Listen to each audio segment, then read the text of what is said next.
السلام علیکم ناظرین آج ہم اسلام آباد میں پی ڈی ایم کی طرف سے احتجاج کی کالدی کی ہے، جس میں انہوں نے سپریم کورٹ کے فیصلے اور پاکستان کے خلاف ان کے خلاف باتیں کی جا رہی ہے، ان کو گالیاں دی جا رہی ہیں، وہ پی ٹی اے کی طرف ان کا جھکا ہو جا رہا ہے۔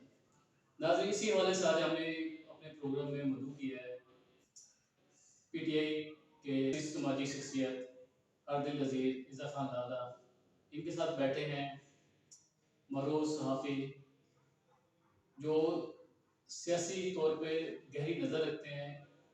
آج ان سے پوچھیں گے کہ جو پی ڈی ایم کا یہاں پہ احتجاج ہو رہا ہے، اس میں بہت ساری چیزیں ہیں کہ ان کی کیا نظر ہے، کیا سوچتے ہیں، کیا ہونا چاہیے، کیا نہیں ہونا چاہیے۔ تو ابھی ہم ابتدا کرتے ہیں عزت خان لالا۔ جی عزت خان لالا بتائیے کہ میرا اسلام آباد میں پی ڈی ایم کے اجلاس کے جلسے کے حوالے سے۔ بسم اللہ الرحمن الرحیم۔ میں آپ کے چینل کو اور آپ کو سلام کرتا ہوں، آپ کا شکریہ ادا کرتا ہوں۔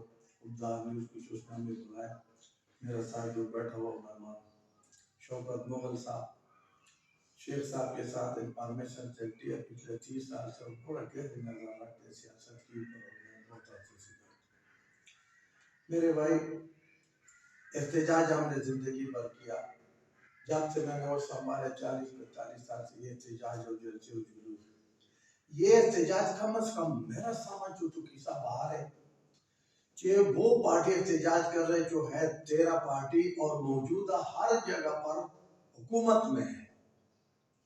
حکومت اور جو حکومت ہوتا ہے تو ہر انتظامیہ حکومت کا حصہ سمجھا جاتا ہے، چاہے وہ ہائی کورٹ ہو، چاہے وہ سپریم کورٹ ہو، چاہے وہ جناب وہ الیکشن کمیشن ہو، چاہے کچھ بھی ہو، حکومت اس کو بولتے ہیں۔ حکومت کوئی کا بندہ نہیں ہوتا ہے، صرف جو وزیر اعظم ہوتے ہیں اس کا کپتان ہوتے ہیں، چلاتے ہیں۔ پھر ہم کیوں بھول گیا کہ جب ایک آدمی، ایک عام آدمی، دیکھو یہ زندگی ہمارا ہوتی ہے، میرا تو اس پر ایمان ہے، اور میں کہتا ہوں بھائی تھوڑا سب مسلمانوں کو اس پر ایمان ہونا چاہیے کہ اصلی زندگی ہمارا مرنے کے بعد ہے۔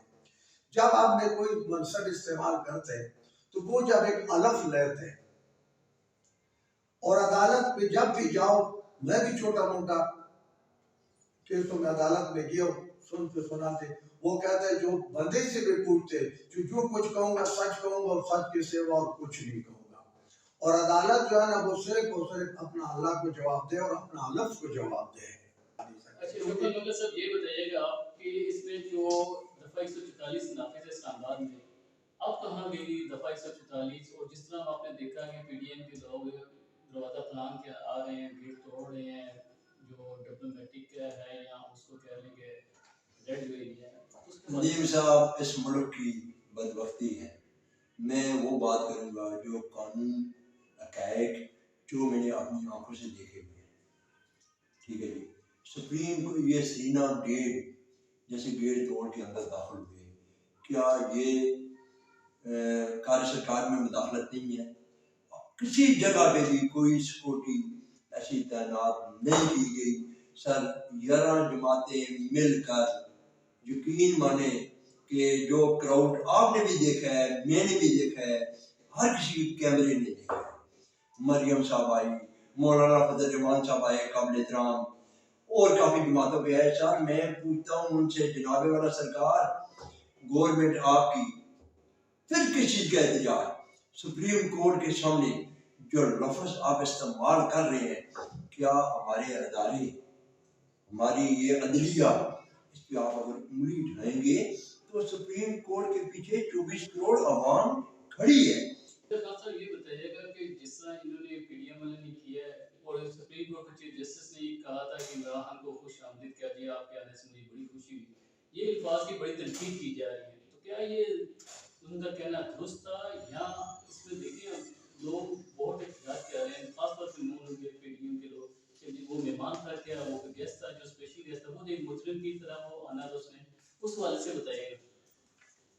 یار میرے بھائی، یا تو ہم بے وقوف ہیں، بلکہ بے وقوف اس لیے کہ یہ جو 11 پارٹی ہے نا، یہ ہمیں 11 سال سے بے وقوف، یہ ہمیں 75 سال سے بے وقوف سمجھے تھے، اور ہم بے وقوف ان کے پیچھے بنتے تھے۔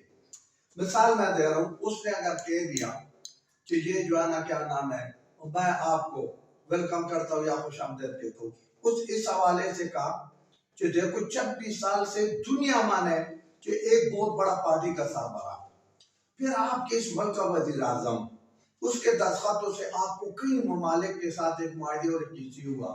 اس نے صرف اس کا صحت کے بارے میں کہا کہ ہو سکتا ہے دیکھو انسان کے اوپر اتنا تکلیف دہ مسائل گزر جائے کہ آپ خیریت سے رات آپ نے بے چینی. دیکھو اس کا مثال یوں ہے کہ ہمارے علاقے میں لوگ جرگے میں لوگوں کو بلاتے ہیں، تو یہ عدالت میں بیسیکلی جرگہ ہی ہوتے ہیں، تو جرگے کے لیے وہ لوگ بلاتے ہیں جو دوسرے کے خون کے پیاسے ہوتے ہیں.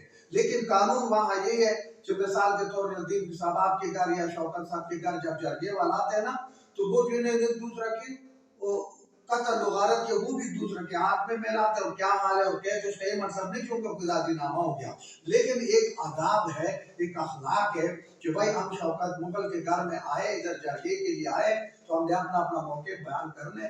تو اگر اس نے کہا کہ ہمیں خوشی ہے کہ آپ کو زندہ دیکھ لیا، خدا نہ خاصا اگر آپ مر جاتے، کتنا ایسے بڑے بڑے قداور شخصیت ایسے جیلوں میں میں ادھر ایک اور بات کرتا ہوں. صاحب آج ہم نے ان کا گراؤنڈ دیکھ لی ہے، مولانا فضل رحمان صاحب کا بھی ہم نے گراؤنڈ دیکھ لی ہے کہ وہ کتنے لوگ باہر لا سکتے ہیں. وہ تو کہہ رہے تھے ہم ڈی چوک میں آ رہے ہیں، نون لیگ، پیپلز پارٹی اسلام آباد سے، سر کتنے بندے ہوں گے سر؟ 25 سے 3000 بندہ بس. میرے پیارے بھائی ہم کام لمبا نہیں کرتے، بات دوسرا موضوع جاتے. ہم نے ویڈیو پر دیکھے جو ان کے مولانا فضل الرحمان صاحب کے پردیسن میں اپنی عزت بچانے کے خاطر 2000 روپے لوگوں کو جی میسج ہے کرایہ والا لوگ جو ہے نا احتجاج نہیں کر سکتے.